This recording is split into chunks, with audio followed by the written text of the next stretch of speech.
Good day, ladies and gentlemen. I'm here today with Patrina and Derrell Sherrod. The two of you have been married for how long? A year. 1 year. 1 year. And we're in divorce court already, but you guys have been together for a lot longer than a year. So I'm going to start with you, Mrs. Sherrod. Why don't you tell me a little bit about your relationship and how we've ended up in divorce court after only 1 year? Well, when I was 18, I met Mr. Sherrod, and it was about 10 years ago. And I was really young, and he was 20 years old, and we were in a relationship for a while, like about 3 months. And then after 3 months, I get a phone call, and it wasn't from him, it was from a lady saying that he was married and there was a kid on the way. Well, as me being young, I didn't know how to handle that. So when I talked to him, he told me that they were separated. So I was like, okay, you guys are separated. I don't know much about divorce. I don't know much about separation at 18. So I believed him.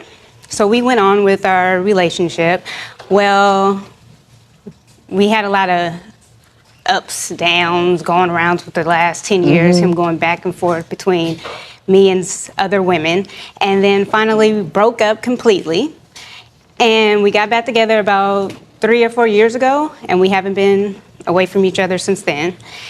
Well, since we've been married, he looks at other women. He doesn't help out with the kids we have. We have 4 kids That's not together. true, Your Honor. So during That's all not this true. getting back together and breaking up, you managed to create 4 people. Yes, we did. Okay. And he still has a wandering eye for the ladies. Yes, he does. Why don't you respond to what she just said? So my eye isn't wandering. My eye is firmly in my head and focused on my wife. Right. I basically, transformed because I was a monster before. So now I'm living right and trying to, treat my wife with respect and trying Not to... when he's looking at other women. That's not true. I'm holding up my end of the bargain. My eye may stray because she's not satisfying me sexually. That's a lie. That's a lie. Well, wait a minute. First you claimed that your eyes were not straying. Now you're saying that they are straying. Thank you. But she's responsible for the stray. So tell me which one is true. The one she thinks in her mind, because she feels she's not satisfying me, and which she is not. So in her mind, she's playing a No, role. he wants sex 4 or 5 times a day. Okay, hang what's on. wrong with that? Let the man wants finish, his- Mrs. Sherrod. Okay. What's wrong with 4 or 5 times a day? Mr. Sherrod, look at me. Look at me. Look at me. You think that she's insecure. She thinks you're looking for it somewhere else because she knows that she's not sexually satisfying you. No, Is that what you're saying? What I'm saying is, when we got married, we had an agreement, and the agreement was I stay faithful, and she picks up the slack for 3 or 4 women sexually. Did you speak the words, yes, I will marry you if you give me sex that would reflect the kind of sex I could get from 3 or 4 different women? That's exactly 2 what- women. 2 women. He said 2 women. 2. So you did have that Yes, we did. conversation. Yes, the And he conversation. did say, and you did agree that you would have enough sex so he would feel like he had a couple of chicks. Yes. First of all, I appreciate the fact that you were truthful about your requirements and your needs. Yes. And a lot of people make assumptions, they assume, they wonder, but you actually spoke on it, and I appreciate it. Now, I don't know if it was 2, 4, 3, whatever it was. Yeah, I mean... But, Ms. Sherrod, did you understand what you were agreeing to? Yes, I mean, I know this man. I've been with him all my adult life. So, yes, I knew. So is he accurate when he says that your sex life is no longer what it once was? I'm different from when I was 18. I mean, when you're 18, you have a high sex drive. I'm almost 30 now. I'm not having the same sex drive that I had when I was a teenager. And his hasn't diminished at all. At all. But I've had kids. I don't think age should play a factor on this. I've had kids. My body has changed. I've been pregnant 4 times. Come on now. Right. So that means you had plenty of practice. By you? So that's... Oh, Mr. Sherrod, let me ask, just on that. Are you doing enough to keep the romance in the relationship that would allow things to allow to rev her up a little bit? Because we take a little more time and a little more attention than generally men do. Now, I go out of my way to be romantic to my wife. But since we have so many kids, it's not really much romance with no finance. So what I do is I made some love coupons for her. Right. And so it would go to the effect of, I'll rub your back, I'll do your hair, I'll, do the dishes, and she won't use the coupons thinking that we're gonna have sex afterwards. Yes. Which is probably what you're looking for, too. No, but I didn't get the chance. So But I'm not mad at you. I'm not mad at you because that was very creative way it was colorful too. to get what he needed. But that's for him. It wasn't for me. It was for him. But he was trying to do for you as he was getting what he needed. Do you know what I'm saying? He's not just, come on, baby, roll over, let's go. Yeah. He says, well, hey, I'm gonna put some effort into it. I like a lot of sex. She's cute. I love her. I'm gonna romance her a little bit. That was very well played on his part. Very well played. Mrs. Sherrod, is there something he can do or something you feel you can do to re-energize your interest in that quantity of sex? It's sexy for me if he helps me with things that I need help with around the house. Like if I see him pick up a dish and start washing it, maybe I'm gonna think in my head, well, he's helping me, I need to help him. Well, why don't you come to work with me and help me at work while I take care of everybody? Mr. Sherrod, I'm gonna interpret for her. Okay. What she's saying is she's the exhausted housewife with 4 kids, and if you were to pitch in a little bit, that would alleviate her burden and allow her to be more sexual with you. Everything that I try to do to be romantic, she shoots it down. I bought her some flowers. She accused me of getting freeway flowers, which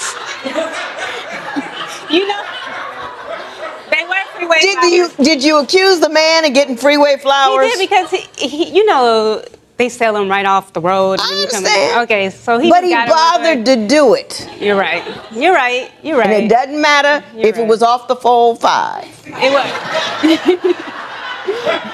Sherrod, beyond that, another complaint that you have about Mrs. Sherrod is you say she creates ugly scenes in public. And I want you to give me a few examples of some of the things that she's done in public that embarrassed you. Okay, well, we could be at a grocery store. We were actually at a grocery store, and we were standing in line, and this woman was behind us in line, and she was giving me the eye, looking at me, knowing I'm right there with her and my family. So she saw that, made it seem like I was into the woman, so she started cussing at the lady,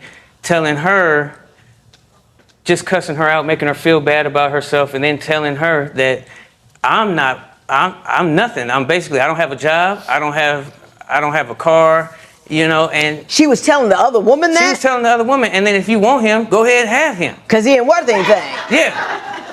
Mrs. Sherrod, did that occur?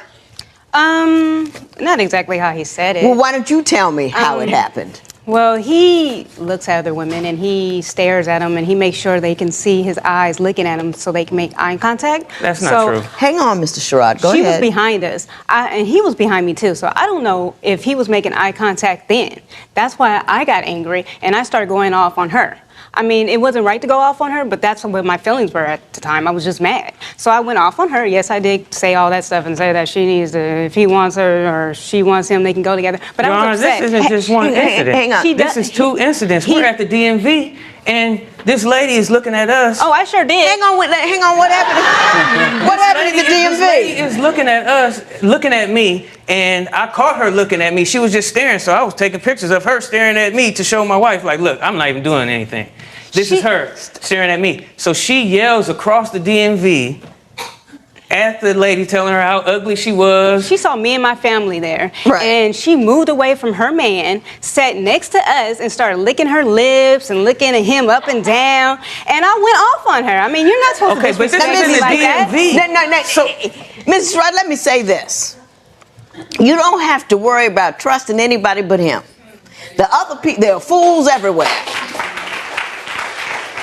There are random, free radical women really ready out there to shake up anybody's relationship. And if you let every free radical woman who wants to start some stuff to get into your head, you're going to be hooting and hollering and shouting all day long. That's number one. Number two, people People are crazy these days. You never know. Somebody pull out a gun.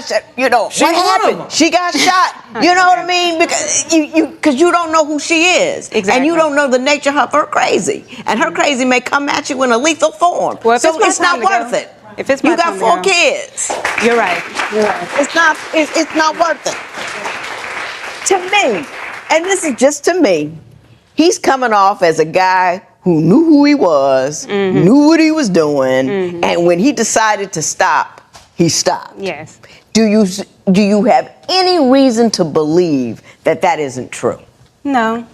She It better just- not. We share a phone now. No, we share a phone. We share a phone because of that. It's not that we couldn't afford 2 phones. Right. It was because, you know, she could see my incoming calls and see who I'm talking to, check the bill, check everything. So, you know, I try and filter everything through this one phone. So the She can trust have level- access and see it and be comfortable. Yes, but her comfort level is still not up to par. No, when he's staring and we're driving down the street and there's a woman walking and he putting his head outside the window, staring at her, they staring at each looking other. at traffic. That's I'm disrespectful. driving. He's not looking at traffic.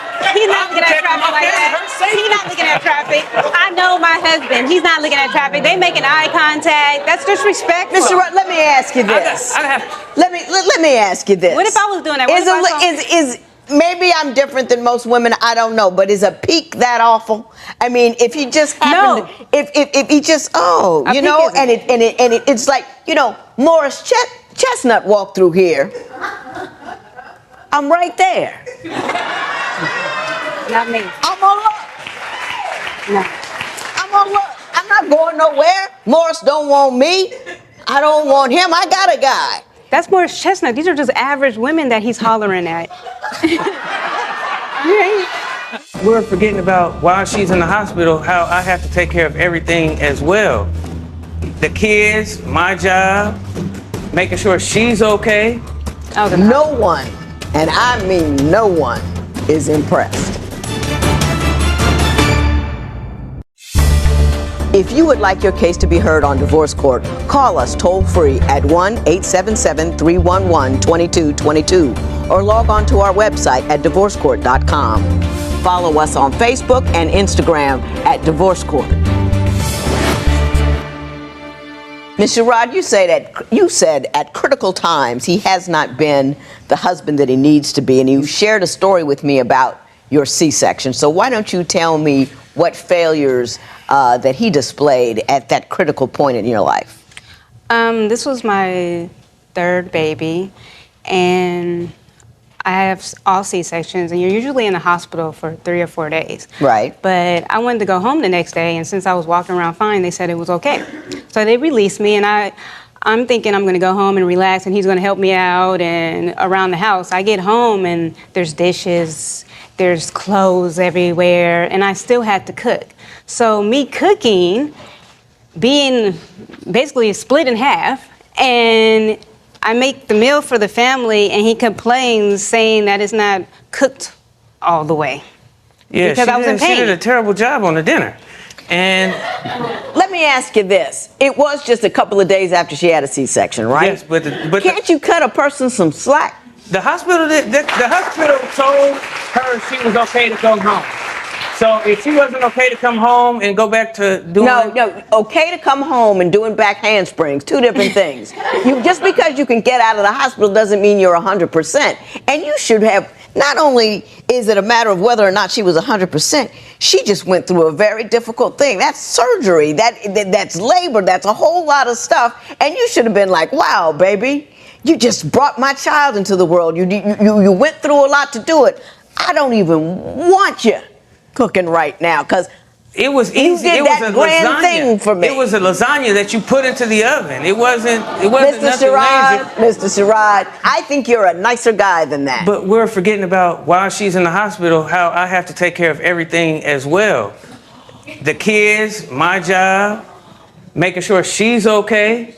I was in the No hospital. one, and I mean no one, is impressed. People have children all the time. People have multiple children, and men show up like men when their women are doing the hard work, and they do the right thing. It's nothing new, it's nothing extraordinary, and you should have buckled down for 7 days and got it together. I did. She didn't finish the story either. The next day, I made dinner. That's after me telling him I just been split in half. I had to explain this to him. Mm-hmm. Like, I just had surgery. I'm sorry, Judge. I didn't say anything. I'm just saying. I mean, you're looking at me like that, Judge. Like, I'm just looking at you. Do you feel badly? I mean, do you have some kind of feelings about what's going on? No, because I'm not a bad guy, and I love my wife. But it's just certain things have to, turn around in order for me to stay in this relationship. What do you need for her to do other than the sex? I got that part. Okay. Her outbursts and also her cleaning. So she doesn't clean well enough. Is she a stay-at-home mom? Yeah, she's a stay-at-home mom. So we'll talk about that. We'll talk about that. Got 30 seconds to complain about her cleaning. Go. Okay. She doesn't pick stuff up and wipe up underneath things. She doesn't move the couch out of the way and vacuum underneath the couch. Mm-hmm. And we have kids. She doesn't do a deep clean. Yes, I was raised in a military house, so basically, we have to get things in order. And if it's not... We're going to have to get a security guard to get you out of here. The women are about to pounce on you. I'm going to have to send Joe with you out the door over there. Let me tell you two something. You're a nice-looking couple. You're two nice people. I don't think he's a bigger jerk as he's showing us here today. I think he's having a little fun with us, and that's okay. A wife is not a pliable appliance. Your wife is a person. And it's not just about what she can do for you, it's what you need to do for each other. And I think you understand that more than you appear to, but I want to remind you of that. And if the kind of romance that you're throwing at her doesn't cause her heart to warm, then you have to find what warms her heart. You can't simply say, I've tried, and well, she didn't like this one thing, even though it was good. And I'm going to move forward. Ms. Patrina, you do not look like you had 4 children. You look fantastic. You're beautiful. Thank you. I think this man is faithful. If you want to do, it's difficult when people have sex drives that don't match. And I know it's hard for you, and I know it's difficult. Y'all can work out some kind of compromise. You can work something out, but don't let him go because he's not doing anything crazy and foolish. He's a little annoying, Thanks, Judge. But he's working. And he's a nice guy, and you guys be cool, calm, stay together. Try not to look too hard, and don't go off on any more women because I don't want you getting shot. This matter is adjourned.